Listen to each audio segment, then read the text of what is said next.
Assalamualaikum warahmatullahi wabarakatuh. Waalaikumsalam warahmatullahi wabarakatuh. Kami dari kelompok 4, kami akan mendengarkan sebuah cerita atau bisa disebut, kami akan mewawancarai seseorang yang mempunyai kisah tentang kemiliteran Jepang pada zaman Orde Jepang.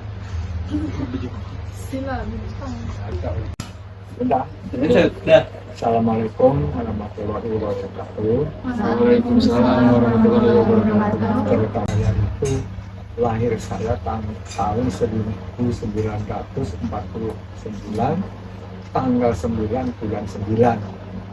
Nama saya Saroso Harijo Prabowo, bukan Pak Prabowo yang jadi presiden. Nah, itu kemerdekaan kita ini pada tahun 1945. Jadi 4 tahun kemudian saya baru lahir. Seandainya saya nanti memberikan penjelasan atau keterangan yang nggak sesuai dari apa yang saya harapkan, ya saya mohon maaf. Pertanyaan pertama, kira-kira yang Mbak tahu tentang militer Jepang pada zaman dulu itu apa? Perbedaannya, kita kan sebelum Jepang datang, itu kan kita udah dijajah sama Belanda. Nah, Belanda itu pada dasarnya untuk Indonesia itu tidak menginginkan bahwa bangsa Indonesia itu pintar. Jadi dibikin bodoh. Dan politiknya Belanda itu ngadu domba. Nah, kalau masalah militer, kemiliteran, keahlian ya, itu Belanda nggak ada memberikan namanya cara-cara perang, cara-cara ini nggak ada. Makanya saya katakan tadi, menurut yang saya dengar itu memang Indonesia ini dibikin bodoh. Untuk masalah Jepang ini beda. Kalau Jepang pendidikan dikasih, apapun Jepang dikasih, sampai masalah militer bego sama bego. Itu kalau sekarang ini apa ya? Itu yang jaga, yang dari polisi itu apa namanya? Satpol PP. Satpol PP kemarin dulu sama Jepang itu dulu dikasih tahu caranya nyerang, caranya bersih senjata, itu dikasih tahu. Cuman bedanya masalah berpakaian itu lebih bagus Belanda, karena Belanda dulu pakaian-pakaian gini ada. Kalau Jepang itu pernah orang tua dulu itu pakai karung dipakai ini bikin celana. Karung goni gitu. Karung goni itu Iya. bukan karung yang halus, itu enggak ya nggak tahu dia. Memang katanya di situ banyak, asal udah dipakai berapa hari itu Fotonya kan? itu banyak. Tanya dia para orang-orang tua yang Iya. itu. Nah, sekarang masalah militer, makanya dulu ada pepatah senjata makan tuan. Setelah Indonesia pinter perang, pinter ini ngelawan sama Jepang. Nah, Belanda itu nggak mau seperti itu, makanya nggak dikasih cara kemiliterannya, cara ini nggak dikasih. Tapi kalau Jepang kasih. Dampak positif dan negatifnya dari peperangan Jepang militer itu apa menurut Mbak? Dampaknya ya, kalau positifnya kita perjuangan kita itu bisa berhasil sampai kita bisa menciptakan Pancasila dan Bhinneka Tunggal Ika. Pada waktu itu kan ada Hong ini, Hong itu, makanya terus diubah menjadi Bhinneka Tunggal Ika. Jelas positifnya itu kita itu sudah bisa merasakan kebebasan dari kedua penjajah. Negatifnya waktu itu kita belum bisa bersatu, masing-masing. Ini loh perjuangan dari saya, itu mekanisme sehingga kita setelah kita bisa bisa menghadapi dua penjajah itu, kita masih menghadapi satu bangsa.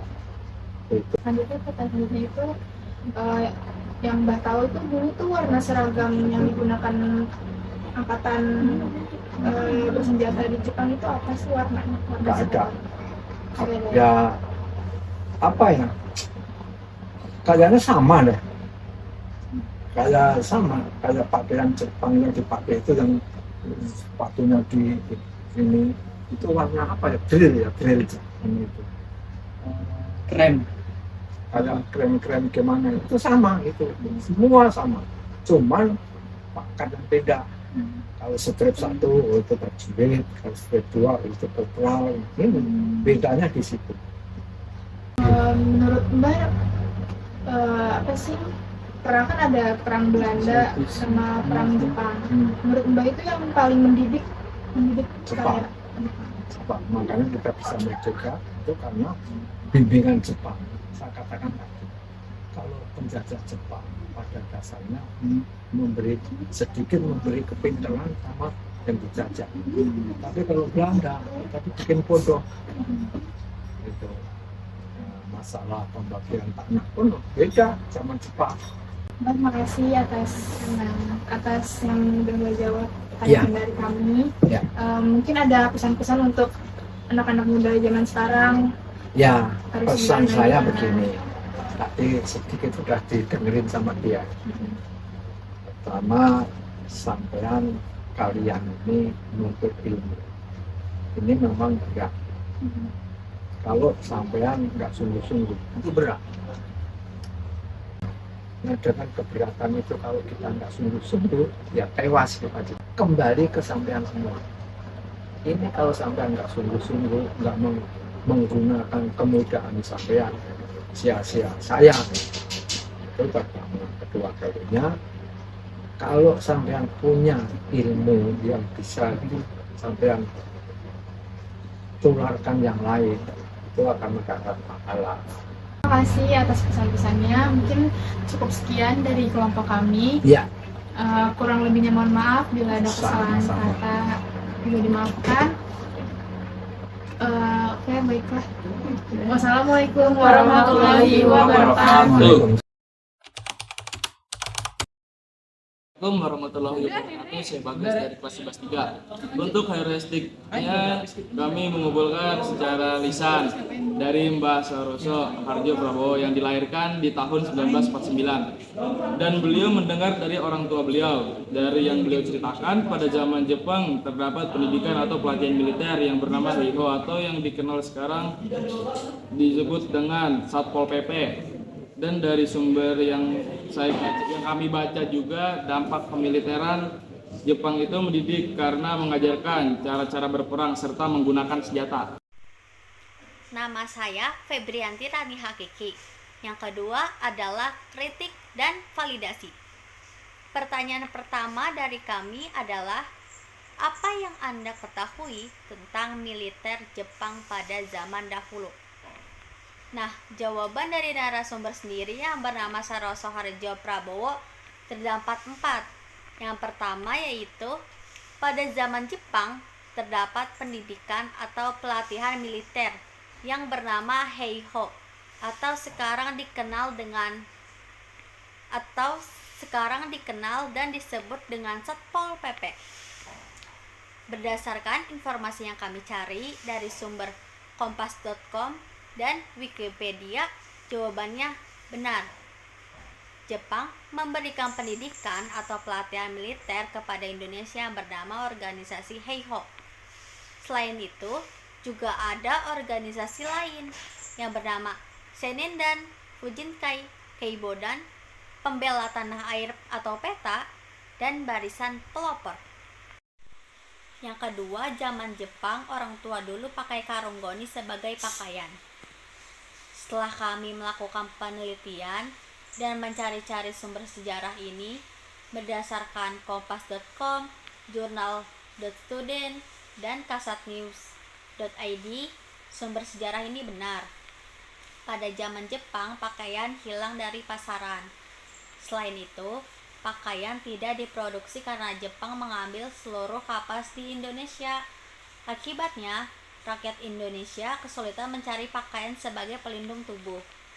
Rakyat Indonesia kemudian memanfaatkan karung goni yang biasa digunakan untuk membuat karung sebagai pakaian. Yang ketiga, Jepang memberikan pendidikan atau pelatihan militer untuk Indonesia. Setelah pintar dalam berperang, rakyat Indonesia pun melawan. Pernyataan dari narasumber ini benar. Berdasarkan kompas.com dan akademia.edu, pemuda-pemuda Indonesia memanfaatkan pendidikan militer tersebut untuk memperkuat diri guna mempersiapkan kemerdekaan Indonesia.